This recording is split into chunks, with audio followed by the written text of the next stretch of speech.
बिहार विधानसभा चुनाव में एनडीए को प्रचंड बहुमत मिला है और इस जनादेश की यदि बात करें तो जिस तरह से एनडीए के जो सभी 5 घटक दल हैं, यदि उनकी बात करें तो उन्हें जितनी सीटें मिली थी उस हिसाब से सभी सहयोगियों का स्ट्राइक रेट गजब का आया है।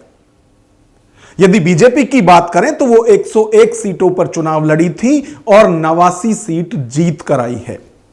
उसी तरह से जेडीयू भी 101 सीट पर चुनाव लड़ी थी और वो 85 सीट जीत कर आए हैं।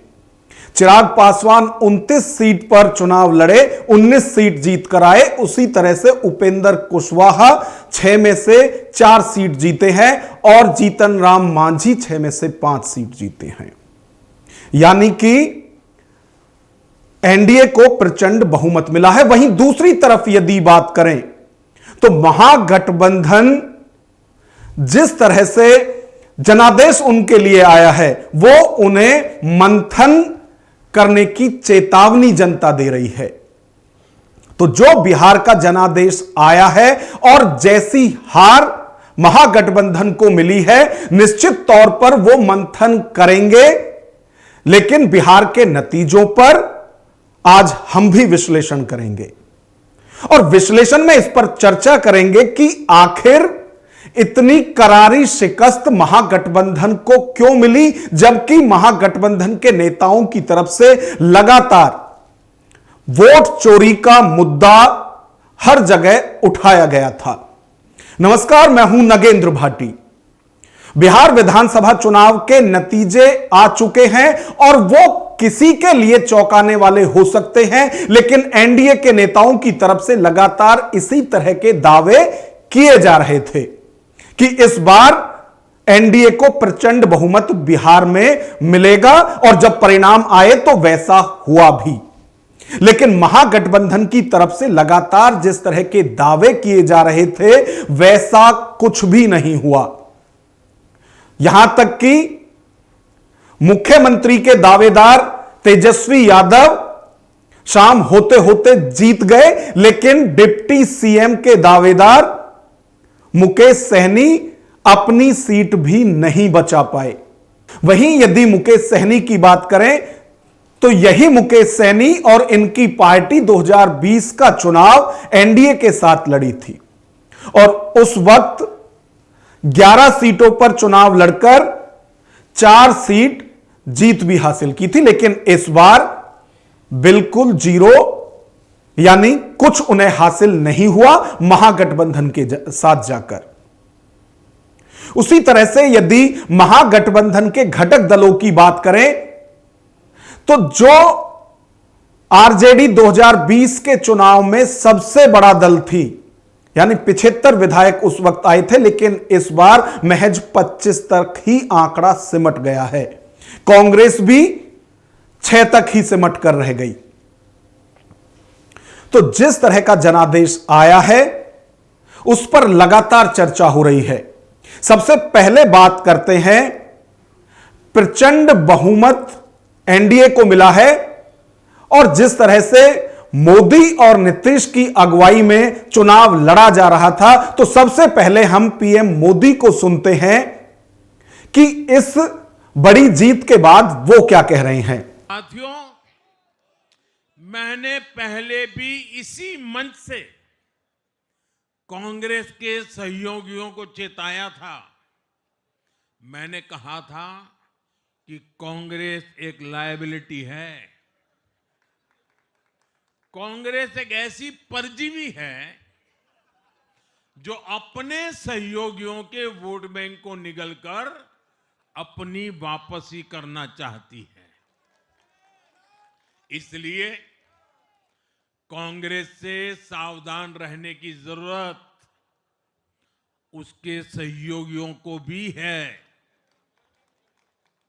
आज बिहार में आरजेडी को सांप सूंघा हुआ है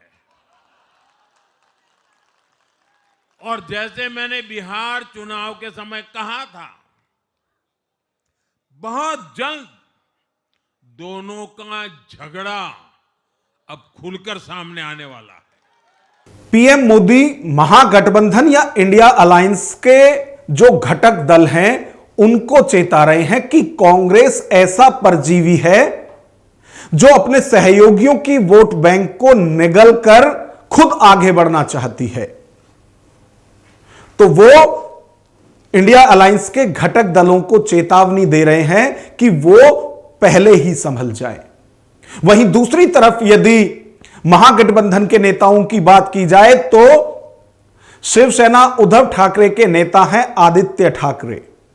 उनकी तरफ से कुछ इसी तरह की चेतावनी जेडीयू को दी जा रही है कि भाई साहब, आपको जनादेश तो मिल गया है, आपको बहुमत तो मिल गया है, लेकिन यह ध्यान रखना कि यह बीजेपी है, मुख्यमंत्री बन भी पाओगे या नहीं। क्या नीतीश कुमार जी असल में सीएम बन पाएंगे भाजपा के खेल के साथ? दूसरी बात, मैं सिर्फ यानी कोई बड़ा आदमी नहीं हूं उनको सलाह देने के लिए, लेकिन अपनी पार्टी को एक साथ रखें, क्योंकि जो हमने भाजपा करीबी से देखी आज की भाजपा, वो उनके साथ भी खेल हो सकता है। तो निगाह खुली रखें, नजर खुली रखें। तो ये स्कीम्स निकाली गई महिलाओं को 10,000 रुपए देना, क्या आपको लगता है कि हर जगह ये स्कीम? मैं बिल्कुल नहीं मानता कि ये महिलाओं की जो स्कीम्स है वो वोट को ऐसे घुमाती है। महिलाएं बहुत विचार करके, विमर्श करके इस पे मतदान करती है। जो महिला वोटर होता है, आपने देखा होगा पहले इतिहास से ही अभी तक पिछले 75 साल में समाज का विचार करती है, ना कि खुद का। कभी भी उन्होंने पैसा के लिए वोटिंग नहीं किया, फिर वो 1,500 या लाडली बहना हो या 10,000 हो, उन्होंने नोट देख के वोट नहीं दिया है, उन्होंने चेहरा देख के वोट किया है। लेकिन शायद यह भी एक कारण बनते जा रहा है कि देखो हमने लाडली बहना लाई, महिलाओं ने बहुत भारी संख्या में वोटिंग किया, तो वोट चोरी को जस्टिफाई करने के लिए महिलाओं को आगे ला रहे हैं। आदित्य ठाकरे जब सवाल उठा रहे हैं बीजेपी की नीयत पर, तो वो साथ ही साथ ये भी कह रहे हैं कि बिहार या देश की कहीं की भी महिला नोट पर वोट नहीं देती। लेकिन इसके ठीक उलट बिहार के जो महागठबंधन के नेता हैं, उनकी तरफ से लगातार यही कहा जा रहा है कि जिस तरह से चुनाव से ठीक पहले महिलाओं के खाते में 10,000 रुपए गए, उसका फायदा बीजेपी और एनडीए को चुनाव में मिला है और चुनाव परिणाम भी कुछ ऐसा ही बता रहे हैं। अब महागठबंधन के डिप्टी सीएम उम्मीदवार मुकेश सहनी की तरफ से भी कुछ यही कहा जा रहा है। उसी तरह से पप्पू यादव भी कमोबेश इसी तरह की बात कर रहे हैं। मैं देख रहा हूं कि इसमें माता बहन जो है, खास करके उनका वोट जो है एनडीए के पक्ष में गिरा है, जिसके कारण इतनी बड़ी उनकी सफलता और इतनी बड़ी जीत हो रही है। क्योंकि ये इस तरीके से जीत हम लोग कभी सोचे नहीं थे। चुनाव में हार जीत तो होता है, हम ये रेडी थे कि हमारी सरकार बन भी सकती है, नहीं भी बन सकती है, लेकिन इस तरीके से हमने कभी सोचा नहीं था और हुआ है। तो इसको मैं जनादेश को सम्मान करते हुए मैं स्वीकार करता हूं और आने वाले समय में हम लोग और भी मंथन करेंगे क्या कारण है। फर्स्ट दृष्टिकोण से तो एक ही चीज दिख रहा है कि बिहार के सभी जाति धर्म के माता बहन जो है, उन्होंने नीतीश जी पे भरोसा किया, क्योंकि नीतीश जी का अंतिम चुनाव था और 10,000 रुपया उन्होंने टोकन दे दिया। जीविका दीदी के जरिए लोगों तक मैसेज गया है। बिहार की जनता के निर्णय का सम्मान ही करूंगा, लेकिन क्या 10,000 रुपया देके 20,000 करोड़ रुपया में बिहार की वोट खरीदी जा सकती है? क्या यही अब बच गया? डेवलपमेंट, विकास, नौकरी, रोजगार, पलायन, कोई मुद्दा नहीं। मुद्दा बस 6 दिन पहले 20,000 करोड़ रुपया सरकार का हाथ में दो और वोट लो। अब मुद्दे क्या बचेंगे? आप रोजगार के मुद्दे बचेंगे क्या? और एसआईआर क्या है? और एसआईआर में किसके वोट 69 लाख कटे? क्या इसकी समीक्षा नहीं होनी चाहिए? और क्या ऐसा मैंडेट का बिहार की जनता में कोई हवा था? मैं मानता हूं कि सरकार एनडीए की बनती, लेकिन क्या यह मैंडेट था जनता का, या हम लोग से कोई गलती हुई?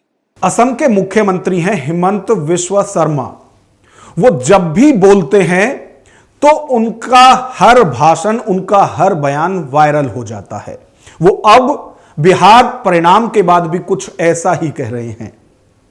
वो कह रहे हैं कि राहुल गांधी कांग्रेस के नहीं बीजेपी के स्टार प्रचारक हैं। और वो तो दावा कर रहे हैं कि जब राहुल गांधी की तरफ से वोट चोरी का मुद्दा उठाया गया था, उसी वक्त बिहार की जनता ने जनादेश तय कर दिया था और वो परिणाम में दिख रहा है। All along I have said that Rahul Gandhi is a lucky mascot for BJP. When he started vote chori campaign in Bihar, then only people of Bihar decided that we are going to vote Narendra Modi only and to nobody else. This is a clear victory of Modi's pro-people policy, Nitish Kumar's pro-people policy. I, on behalf of people of Assam, offer my congratulatory message to Honorable Prime Minister Narendra Modi, and we believe that under his leadership, India, Bihar, Assam, all will grow and will become a developed nation by 2047. कभी कांग्रेस के समर्थक और नेता रहे आचार्य प्रमोद कृष्णम की तरफ से भी सवाल उठाए जा रहे हैं। वो सवाल कर रहे हैं कि जिस तरह से लगातार पीएम मोदी को गाली दी गई, उनके परिवार को कोसा गया और जिस तरह से उन पर, उनकी ईमानदारी पर कांग्रेस और महागठबंधन के नेता सवाल उठाते रहे, उसका ही यह नतीजा है कि आज महागठबंधन को इतनी करारी शिकस्त मिली है। वो चेतावनी दे रहे हैं महागठबंधन के नेताओं को कि मोदी को गाली देना आसान है, लेकिन मोदी बनना उतना ही मुश्किल। मोदी को गाली देना बहुत आसान है, लेकिन मोदी बनना बहुत मुश्किल है। मोदी बनने के लिए तिल तिल जलना पड़ता है, तपना पड़ता है, राष्ट्र की मिट्टी के प्रति समर्पित होना पड़ता है। और राहुल गांधी जी, आपने नरेंद्र मोदी को चौकीदार चोर कहा था ना, उसका हश्र देखा। राफेल चोर कहा था ना, उसका हश्र देखा। जिस तरह चौकीदार चोर के नारे का हश्र हुआ, उसी तरह आज बिहार की जनता ने आपके मुंह पे तमाचा मारा है। वोट चोर के नारे का हश्र वैसा ही हुआ है जिस तरह राफेल चोर और चौकीदार चोर के नारे का हश्र हुआ। आज बिहार की जनता ने जो मैसेज दिया है, उसकी गूंज भारत में नहीं पूरी दुनिया में गई है। जब तक आप नरेंद्र मोदी के दामन पे दाग लगाने की साजिश करते रहोगे, तब तक इस देश की जनता तुम्हें आईना दिखाती रहेगी। भारत की जनता कुछ भी बर्दाश्त कर सकती है, लेकिन यह बर्दाश्त नहीं कर सकती कि नरेंद्र मोदी के दामन पे आप दाग लगाने की साजिश करें। बाज आ जाओ, मैं फिर कह रहा हूं, बाज आ जाओ। बिहार के सीमांचल से 5 सीट एक बार फिर ओवैसी की पार्टी को मिली है। आपको याद होगा 2020 में 20 सीटों पर एआईएमआईएम चुनाव लड़ी थी और 5 सीट जीती भी थी। यह अलग बात है कि उस वक्त उनमें से 4 विधायक आरजेडी में शामिल हो गए थे, लेकिन इस बार फिर सीमांचल से ओवैसी को सफलता मिली है और 5 ही विधायक जीतकर एक बार फिर विधानसभा गए हैं। वो भी ये कह रहे हैं कि वो हर कोशिश करना चाहते थे जिससे कि एनडीए को हराया जा सके, बीजेपी को हराया जा सके, लेकिन महागठबंधन के नेता ही नहीं चाहते थे। ओवैसी कह रहे हैं कि उन्होंने 1 नहीं 2 नहीं बल्कि बार बार कोशिश की कि उन्हें महागठबंधन में शामिल कर लिया जाए, लेकिन महागठबंधन के लोगों ने उनको एंट्री नहीं दी और अब नतीजे बिल्कुल साफ हैं। मैं तो इतना बड़ा पॉलिटिशियन नहीं हूं, मगर मुझे नजर आ रहा था कि ये रिजल्ट आ सकता। मैं इतना एक्सपेक्ट नहीं करा कि ये लोग 200 के करीब चले जाएंगे, मगर अब इनको सोचना है, अगर वो फिर कल से शुरू कर देंगे वो पुराना रिकॉर्ड, ओवैसी जिम्मेदार है, तो बहुत अच्छा है, शुक्रिया है। मैं तो आपको रिक्वेस्ट करूंगा मेरा गाना बजाओ, मगर आप देख लीजिए। और अफसोस की बात है कि अखिलेश यादव अभी से कह रहे हैं कि बिहार का एसआईआर जिम्मेदार है इस कामयाबी का, ये गलत बात है। हम भी नहीं चाहते थे कि एनडीए जीते, हम पूरी कोशिश किए, आप लेने को तैयार नहीं थे, उसके बावजूद भी हम पूरी कोशिश किए। तो ये बिहार की जनता का फैसला है, उसको बड़ी इज्जत की निगाहों से हमको कबूल करना है। और अगर नीतीश कुमार को हम मुबारकबाद भी देते हैं और अगर वो वाकई में सीमांचल और बिहार का सही विकास करना चाह रहे तो हम कंस्ट्रक्टिव कोऑपरेशन करेंगे ताकि सीमांचल में खास तौर से इंसाफ हो सके। जम्मू कश्मीर के मुख्यमंत्री हैं उमर अब्दुल्ला। वैसे वो इंडिया ब्लॉक में भी हैं, यानी महागठबंधन में है। यह अलग बात है कि बिहार में वो चुनाव नहीं लड़ते, लेकिन बिहार चुनाव के नतीजों पर उन्होंने भी अपनी राय रखी है। वो कह रहे हैं कि जिस तरह से राहुल गांधी और तेजस्वी यादव की तरफ से वोट चोरी यात्रा निकाली गई थी और उसमें जन सैलाब उमड़ रहा था, उससे कांग्रेस गलतफहमी में आ गई और नतीजा यह हुआ कि सीट शेयरिंग में इससे प्रॉब्लम हुई, वक्त लगा और नतीजा अब सबके सामने है। लेकिन जब मैं बिहार का हाल देखता हूं और मैं ये देखता हूं कि ये वो बिहार है जहां वोट चोरी के नाम पे जब यात्रा चली, उस यात्रा के बाद कांग्रेस को लगा कि उन्हें ढेर सारी सीटें जो हैं उनमें कामयाबी मिलेगी। उसी यात्रा के बुनियाद पे शायद सीट शेयरिंग और ज्यादा मुश्किल हुआ। एक चीज तो जरूर देखने को मिलती है कि नीतीश कुमार साहब ने जात और कास्ट को एक तरफ रख के जो महिलाओं के लिए किया, जो औरतों के लिए किया और जो खसूसी कुछ स्कीमें वहां पे महिलाओं के लिए बनी, उसका उनको भरपूर फायदा जरूर मिला। आपको याद होगा कि एक बार राहुल गांधी ने कांग्रेस कार्यकर्ताओं की तुलना घोड़ों से की थी और उसमें बाकायदा कैटेगरी भी बताई थी। उन्होंने कहा था कि कांग्रेस में बारात के घोड़े हैं, लंबी रेस के घोड़े हैं और कुछ लंगड़े घोड़े हैं। उन्होंने यह भी कहा था कि इन सबसे उल्टे उल्टे काम लिए जा रहे हैं। जो बारात के घोड़े हैं उन्हें रेस में दौड़ाया जा रहा है और जो रेस के घोड़े हैं उन्हें बारात में नचाया जा रहा है। अब कुछ वैसा ही कांग्रेस की नेता मुमताज पटेल भी बिहार परिणाम के बाद कह रही हैं। वो कह रही हैं कि जो कार्यकर्ता बिल्कुल जड़ों से जुड़ा हुआ है, पार्टी का काडर है, उसको मौका नहीं मिल रहा है, बल्कि दूसरे लोगों को लगातार मौका मिल रहा है।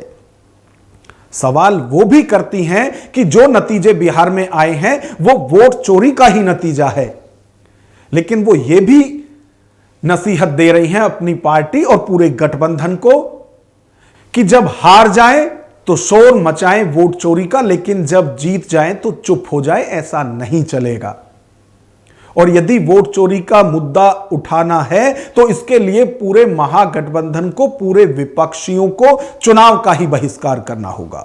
हमारी पार्टी में भी अगर हम लोकतंत्र के लिए लड़ रहे हैं, अगर हम लोकतंत्र को बचाने की बात करें, अगर हम इलेक्टोरल प्रोसेस को बचाने की बात कर रहे हैं, तो हमारी खुद की पार्टी में भी power is concentrated in the hands of few and those very people get rewarded again and again. Accountability किसी भी किस्म की नहीं है और जो असली वर्कर है उनको आप यूज में लाते ही नहीं है, उनको आप पूछते भी नहीं है, उनको आप एक्नॉलेज भी नहीं करते। तो इस तरह के सिस्टम को फाइट करने के लिए आपको हर एक वो हाथ चाहिए जो जमीन पे आपके साथ जुड़ा हुआ है।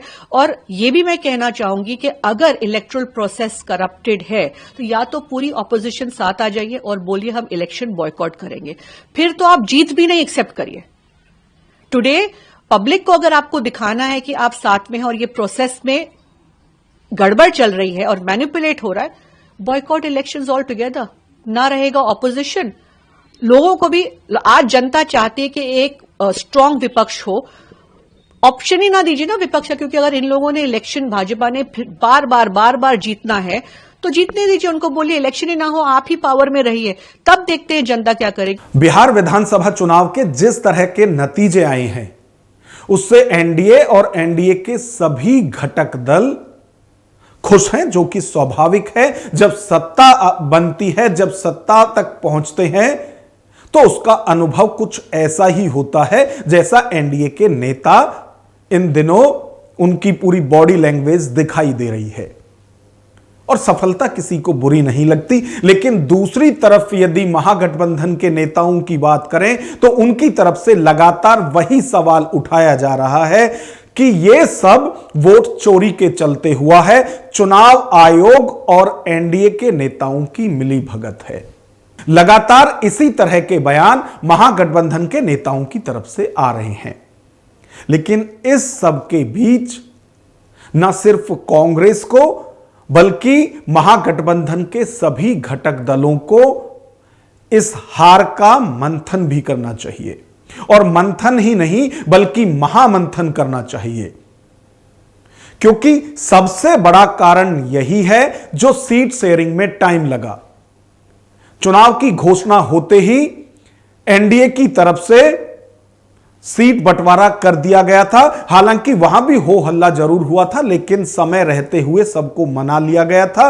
वहीं महागठबंधन की यदि बात की जाए तो वहां तो फ्रेंडली फाइट तक हो रही थी और दावा किया जा रहा था कि ऐसे भी होता है। अब परिणाम वैसे ही आए हैं। तो महागठबंधन के जो नेता हैं उनको इस हार का गंभीरता से मंथन करना चाहिए। और अब जिस तरह से अखिलेश यादव की तरफ से भी 2027 के विधानसभा चुनाव के लिए कहा जा रहा है कि वहां वो एसआईआर में इस तरह का खेल नहीं होने देंगे, तो जो कांग्रेस की नेता मुमताज पटेल कह रही हैं, या तो आप इधर रहिए या उधर रहिए। ऐसा नहीं हो सकता कि आप दोनों तरफ की बातें करें। यानी जब जीत जाएं तो सब कुछ अच्छा और जब हार जाएं तो ईवीएम में भी गड़बड़ी और वोट चोरी का तो यह नया आरोप आ ही गया है। तो जब महागठबंधन अपनी इस हार का महामंथन करे तो उसमें ये सारे टॉपिक भी उठाने होंगे, इन पर भी चर्चा करनी होगी। अब इस पूरी खबर पर आपकी क्या राय है, कमेंट बॉक्स में हमें जरूर बताएं। नमस्कार।